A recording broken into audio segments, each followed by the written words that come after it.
दोस्तों, पश्चिम बंगाल की मुख्यमंत्री ममता बनर्जी ने प्रधानमंत्री मोदी के लिए एक बात बोली है, ऐसी बात जो देश के विपक्ष को इस चुनाव में भारी पड़ सकती है।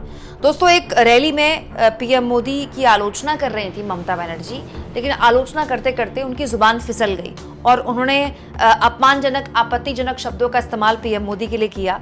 उन्होंने कहा कि मैं भूखी रहकर मरना पसंद करूंगी, मगर डैश डैश डैश मोदी की तस्वीर वाले राशन को नहीं खाऊंगी। अब इस पूरे के पूरे बयान पर पश्चिम बंगाल में बीजेपी ने ममता बनर्जी को घेर लिया है। बीजेपी नेता सुकांता मजूमदार और शुभेंदु अधिकारी, दोनों ही नेताओं ने ममता बनर्जी से सवाल पूछे हैं कि किस तरह की भाषा का इस्तेमाल आप देश के पीएम के लिए कर रहे हैं। जाहिर सी बात है दोस्तों, इस बयान को जितना समझ में आ रहा है, बंगाली में ये बयान जितना समझ में आ रहा है, बीच में वो सॉरी बोलती है ममता बनर्जी, उनको समझ में आ जाता है कि उनकी जुबान फिसली है, तो वो अपने आप को करेक्ट कर लेती हैं, वो सॉरी बोल देती हैं। लेकिन आप तो जानते हैं कि जुबान से निकली हुई बात तीर की तरह होती है, निकल गया तो निकल गया। मोदी जी जो अपने ऊपर उनकी एक भी आलोचना हो तो वो उसे गिनते हैं कि मुझे इतने किलो गाली मुझे रोज पड़ती है, मुझे 100 गालियां पड़ गई।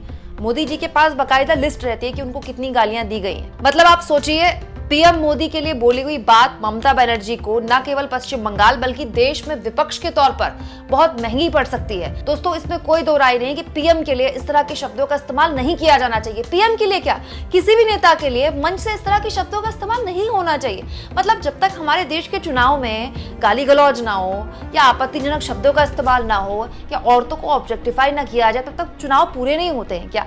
लेकिन खास तौर पर मोदी जी जो कि अपने ऊपर किए हुए हमलों का राजनीतिक इस्तेमाल करना जानते हैं, ममता बनर्जी की तरफ से की हुई गलती क्या विपक्ष के लिए सेल्फ गोल नहीं है? दोस्तों, एक ऐसा विपक्ष जो पहले से ही चुनाव में, खास तौर पर उत्तर भारत के चुनाव में बहुत ही बिखरा हुआ सा दिख रहा है, उसके लिए चुनाव के वक्त एक ऐसी गलती क्या पूरे के पूरे चुनाव को उसके लिए मुश्किल में डाल सकती है। दोस्तों, ये बात हो सकता है आप में से बहुत से लोगों को अच्छी ना लगे, लेकिन विपक्ष की रणनीति की क्या ये चूक है जिसमें ममता बनर्जी इतनी बड़ी भूल कर रही हैं एक चुनावी रैली में पीएम मोदी के लिए, ठीक चुनाव के बीच पहले चरण के चुनाव को अब मुश्किल से 15 दिन का वक्त बचा है।